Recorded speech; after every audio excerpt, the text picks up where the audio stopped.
بسم اللہ الرحمن الرحیم۔ السلام علیکم۔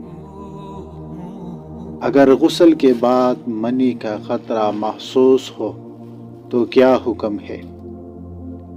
جواب: اگر غسل کرنے سے پہلے سو جائے یا پیشاب کر لے پھر غسل کیا اور منی کا قطرہ نکل آیا تو اس صورت میں دوبارہ غسل کرنا لازم نہیں ہوگا۔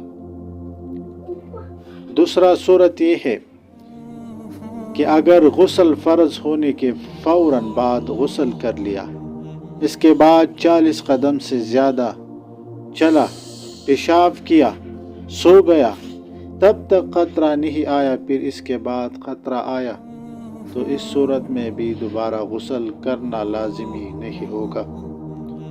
اور تیسرا صورت یہ ہے کہ نہ سویا، نہ پیشاب کیا، نہ 40 قدم سے زیادہ چلا، تو آپ منی کا قطرہ نکلنے کی صورت میں دوبارہ غسل کرنا لازمی ہوگا۔